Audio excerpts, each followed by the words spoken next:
બેટા, દરેક જણાને નવા વર્ષની શુભકામનાઓ અને પરીક્ષા માટેના બેસ્ટ ઓફ લક. કારણ કે તમારી ટીવાયની એક્ઝામની ડેટ આવી ગઈ છે. હવે પેપર 12ની મેં વાત લખી હતી, પણ મને એમ થયું કે થોડુંક પ્રયોગ વિશેની વાત કરી લઈ, મૌખિક. કદાચ એવું બને કે આજથી ચાલુ ન થાય કોલેજ, તમારી 23મીથી થાય, તો ત્યારે આપણે પછી દાખલાની રાજાણી સાહેબને પૂછીને હું દાખલા તમને કરાવીશ. દાખલા બહુ 2 દિવસમાં શીખી જવાશે. હવે 5 પ્રયોગ તમે ભણી ગયા છો, તો 5 પ્રયોગનું રિવિઝન અથવા તો એમાં આવતા જે પ્રશ્નો છે એની સરે ચર્ચા કરી હશે, છતાં પણ મને પણ ઈચ્છા હતી કે હું પણ એ ચર્ચા કરી લઉં. તો સૌથી જે પહેલો પ્રયોગ છે મ્યુલર-લાયર દ્રષ્ટિભ્રમ અંગેનો પ્રયોગ. તો મ્યુલર-લાયર શું કામ કહેવાય છે?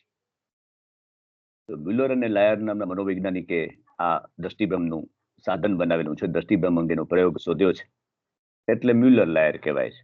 આવા પ્રશ્ન પૂછી શકે કે મ્યુલર અને લાયર શું કામ કહેવાય છે? મ્યુલર લાયર એ બે મનોવૈજ્ઞાનિકોએ ભેગા થઈને દ્રષ્ટિભ્રમનો પ્રયોગ શોધ્યો. દરેકમાં શું છે, પ્રાસ્તાવિક એવું બતાવે, એ લોકો વ્યાખ્યા પૂછે કે અચ્છા, ભ્રમ એટલે શું? આપણે ખબર છે કે ભ્રમ એટલે કે કોઈ પણ ઉદ્દીપક છે એની હાજરી હોય તો એના વિશે આપણે ખોટું અર્થઘટન કરીએ, ખોટું પ્રત્યક્ષીકરણ કરીએ, ભૂલ ભરેલું પ્રત્યક્ષીકરણ કરીએ તો એ ભ્રમ છે. આપણે ખબર છે કે અંધારામાં આપણે દોરડાને સાપ માનવો એ ભ્રમ છે. ખરેખર ઉદ્દીપકની હાજરી છે પણ ખોટું અર્થઘટન કરીએ છીએ. પછી એ લોકો એમ પણ કે ભ્રમ અને વિભ્રમ વચ્ચે શું ફેર?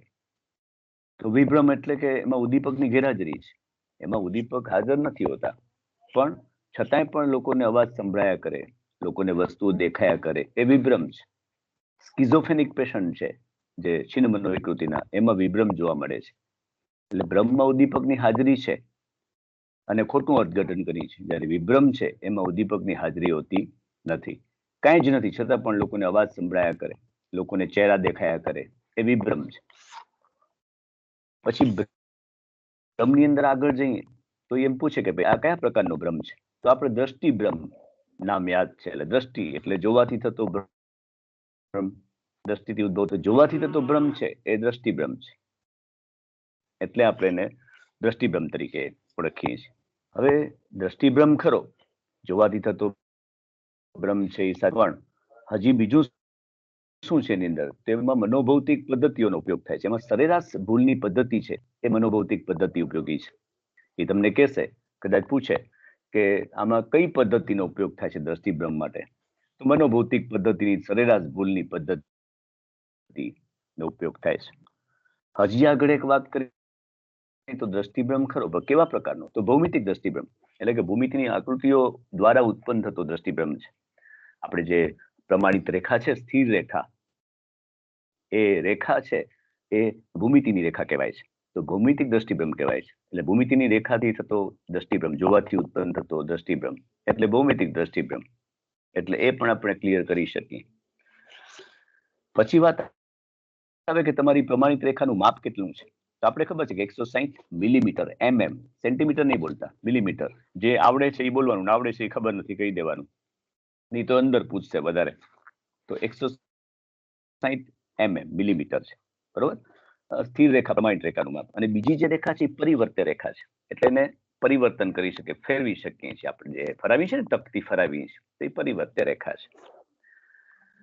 હવે આગળ વધીએ તો એ લોકો સ્પષ્ટ કહે છે કે ચલો, તમે જે પ્રયોગ કર્યો એમાં સ્વતંત્ર પરિવર્તક કયું? તો બહુ કાંઈ યાદ ના આવે તો કહી દેવાનું કે મ્યુલર-લાયર દ્રષ્ટિભ્રમની આકૃતિની રજૂઆત, સાધનની રજૂઆત, એ એનું સ્વતંત્ર પરિવર્ત્ય છે. કાંઈ બીજું યાદ ના આવે તો સીધું સાધનની રજૂઆત એ સ્વતંત્ર પરિવર્ત્ય. સાધનનું નામ તમને ખબર હોવી જરૂરી છે. એટલે મ્યુલર-લાયર દ્રષ્ટિભ્રમનું સાધનની રજૂઆત એ સ્વતંત્ર પરિવર્ત્ય છે. પછી તમને એમ પૂછે કે આધારિત પરિવર્ત્ય કયું છે? તો તમે કહી શકો કે પ્રયોગપાત્રનો જે અંદાજ છે, જે દ્રષ્ટિભ્રમમાં ગોઠવણી કરે છે, પરિવર્ત્ય રેખાની જે ગોઠવણી છે, એ આધારિત પરિવર્ત્ય છે. પ્રયોગપાત્ર પરિવર્ત્ય રેખા ગોઠવશે ને, તો એ આધારિત પરિવર્ત્ય છે. એમ કે નિયંત્રિત પરિવર્ત્ય કયું છે? તો નિયંત્રિત પરિવર્ત્ય પ્રયોગના જે છે એ આમાં બતાવી શકાય કે એકવાર પરિવર્ત્ય રેખાને ચટ્ટાક્રમથી શરૂ કરીએ તો પાછી નહીં લઈ જવાની. ઉતરતા ક્રમથી શરૂ કરીને તો પાછી નહીં લે. જ્યાં એવું લાગે કે હવે આ બરોબર લાગે છે 100 મિલીમીટર સરખી લાગે છે, એને ખબર નથી કેટલી મિલીમીટર છે, તો એ એનું નિયંત્રિત પરિવર્તે છે. બરોબર. અને પ્રમાણિત રેખા છે એને આપણે ફેરવવી છે ડાબી બાજુ, પછી જમણી બાજુ, પછી જમણી બાજુ ડાબી બાજુ, એ પણ નિયંત્રણ છે. બાકી ઘોંઘાટ છે, વ્યક્તિની અવરજવર, બધા નિયંત્રિત પરિવર્તે છે. હવે એમ પૂછે કે આમાં તમે શા માટે પ્રમાણિત રેખાને ડાબી બાજુ અને જમણી બાજુને એમ ગોઠવો છો? તો બહુ ક્લિયર વસ્તુ છે કે જે પ્રાયોગિક ભૂલ છે એને દૂર કરવા માટે આવું બધું કરવું પડે છે, પ્રતિસંતુલન કરવું પડે છે. એટલે આપણે એ ખબર હોય છે પ્રાયોગિક ભૂલ એટલે શું. તો અપૂરતા નિયંત્રણને કારણે ઉત્પન્ન થતી ભૂલ છે એ પ્રાયોગિક ભૂલ છે. પ્રયોગકર્તા દ્વારા, પ્રયોગપાત્ર દ્વારા જે અપૂરતા નિયંત્રણને કારણે, નિયંત્રણનો અભાવ હોય ત્યારે એ પ્રાયોગિક ભૂલમાં પરિણમે છે. તો એટલે આપણે પ્રતિસંતુલન કરવા માટે આપણે શું કરીએ છીએ કે પેલા ડાબી બાજુ રાખીએ છીએ, પછી જમણી બાજુ રાખીએ, પાછું જમણી બાજુ અને પાછું ડાબી બાજુ. ઘણા વિદ્યાર્થીઓ શું કરે કે સુપરવાઇઝર હોય નહીં તો પેલા ડાબી બાજુ 2 રીડિંગ લઈ લે, પછી જમણી બાજુના 2 રીડિંગ લઈ લે. એમ ન થાય, એમાં 4 વખત ફેરવવું પડે, કારણ કે એ એક જાતની સતત ભૂલ ન થાય એના માટેના આ પ્રયત્ન છે. પછી ચડતો ક્રમ ને ઉતરતો ક્રમ શા માટે રાખવામાં આવે છે? તો સમાન દિશામાં ભૂલ ન થાય એટલા માટે ચડતો ક્રમ ને ઉતરતો ક્રમ રાખવામાં આવે છે. અને ચડતો ક્રમ હંમેશા પ્રમાણિત રેખાની સમાન દિશામાં જાય છે. ડાબી બાજુ છે તો ડાબી બાજુ આગળ વધી ચડતો ક્રમ છે, અને ઉતરતો ક્રમ છે એ પ્રમાણિત રેખાની વિરુદ્ધ દિશામાં આવે છે, એટલે સામેથી આવે છે એ ઉતરતો ક્રમ. ચડતો ઉતરતો ઉતરતો આ ચૌ ચ જે આખું છે એ શેના માટે છે? તો એ સતત ભૂલ ન થાય એટલા માટે, સ્થાન ભૂલ ન થાય એટલા માટે છે. એટલે પ્રાયોગિક ભૂલને દૂર કરવાની જે રીતો છે એમાં આ બધી વસ્તુઓ આવી શકે છે. વ્યુલર દ્રષ્ટિભ્રમનો પ્રયોગ છે એ એની અંદર જે આલેખ જોવા મળે છે, સ્તંભાલેખ જોવા મળે છે. આપણે ખબર છે કે 4 વિભાગમાં આ કામ કરવાનું છે. ખાસ વાત એ છે કે પ્રયોગ પાત્રને જે સૂચના આપવાની છે એમાં તમારે એની કી કહેવાની નથી, ચાવી નથી કહેવાની કે તમારી સામે આ વ્યુલર દ્રષ્ટિભ્રમનું જે પ્રયોગ છે આપણે કરીએ છીએ અને જે પ્રમાણિત રેખાનું માપ છે 160 મિલીમીટર છે, એને કહેવાનું નથી, કારણ એ અંગત વસ્તુ છે. જો આપણે એને કહી દેશું તો એને સ્માર્ટ હશે પ્રયોગપાત્ર તો એ અમુક રીતે ગોઠવશે. એટલે આપણે એને છેલ્લે કહેવાનું છે અને ગોઠવીને બતાવવાનું છે, અને તમારે એને પૂછવાનું છે કે આ ગોઠવી હવે તમને કેવી લાગે છે? ત્યારે એ કહેશે આ મોટી છે. ત્યારે તમારે કહેવાનું છે કે પાંખિયાઓની અંદર બહાર ગોઠવણીને કારણે આવો ભ્રમ થાય છે, ભૌમિતિક દ્રષ્ટિ ભ્રમ થાય છે. એટલે 160 મિલીમીટર છેલ્લે તમારે ગોઠવી અને થેન્ક્સ કરીને મૂકવાનું છે. શા માટે? કારણ કે પ્રયોગપત્રને તો જ ખબર પડે કે આમાં શું સાચું છે. દરેકમાં ગણતરી છે, પદ્ધતિ છે, આંકડાશાસ્ત્રની પદ્ધતિઓ છે, તો આમાં પણ સ્થાન ભૂલ છે, ચલન ભૂલ છે, ગોઠવણ છે, અને પર્સનલ વ્યક્તિગત બિંદુ જે પીએસસી છે એ પર્સનલ સમાનતા બિંદુ જે કહેવાય છે, વ્યક્તિગત સમાનતા બિંદુ એ પૂછશે પીએસસી એટલે શું, તો વ્યક્તિગત સમાનતા બિંદુ. તો આ 4 સૂત્રો તમારે યાદ રાખવાના છે.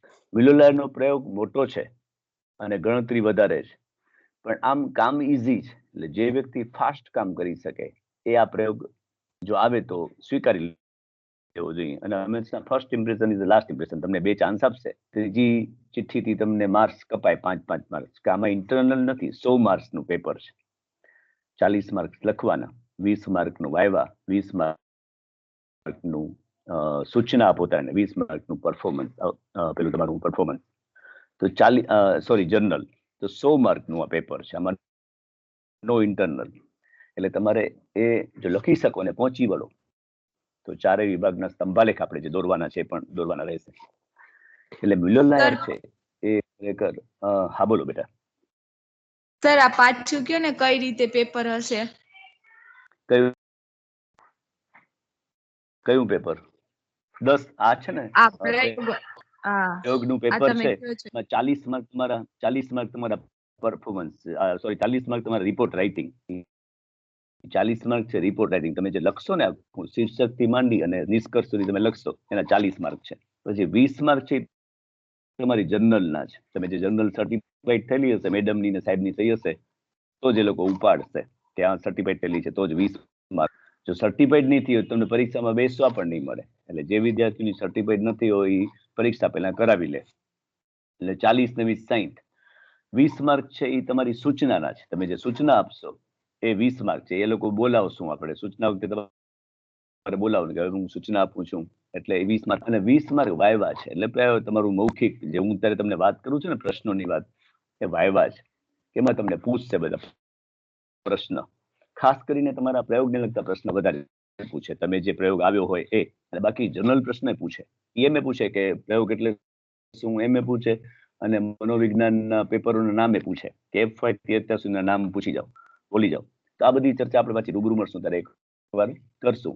પણ મૂળ જે પ્રયોગ પૂછાય એનું વધારે ધ્યાન આપણે આપવું પડે. એટલે આ રીતે છે. બાકી તમને સરે વાત કરેલી હશે. એટલે મિલોલાર દ્રષ્ટિભ્રમ છે એ થોડુંક લેન્ધી છે, પણ જો આવડી જાય તો એમાં કઈ બહુ છે નહીં, પણ લખાણ ઘણું છે. ત્યાં સૂચના 4 વિભાગની લખવાની છે. સરને પૂછવાનું કે સર સૂચના 4 વિભાગની ભેગી આપી દઈએ, તો હા પાડે તો આપી દેવાની. એમ કે દરેક વિભાગ વખતે બોલાવજો તો બોલાવવાનું કે 10 8 જ છે પેલા પ્રયત્ન, એટલે એ પ્રમાણે બોલાવવાનું. પણ જનરલી લોકો 4 વિભાગની ભેગી સૂચના આપે. સૂચના હંમેશા જયારે આપો ત્યારે લખો ત્યારે હંમેશા ભવિષ્યકાળમાં કરવામાં આવશે, બોલાવવામાં આવશે, આમ થશે તેમ થશે, બરોબર. પછી જયારે તમે સૂચના લખો, પ્રયોગ યોજના છે એ ભવિષ્યકાળમાં આવશે. સૂચના લખો તમે જર્નલમાં ત્યારે તમારે આમ કરવાનું છે, તમારે આમ કરવાનું છે, અને તમે એને સૂચના આપશો ત્યારે પણ આમ કરવાનું છે. ચાલો આપણે એક સરસ મજાનું કામ કરવાનું છે. એમાં વર્તમાન કાળ આવશે. અને જ્યારે એ જતા રહે પ્રયોગ પાત્ર, આંતરિક અહેવાલના પ્રશ્ન પૂરા થઈને જતા રહે, એને તમે સમજાવી દો.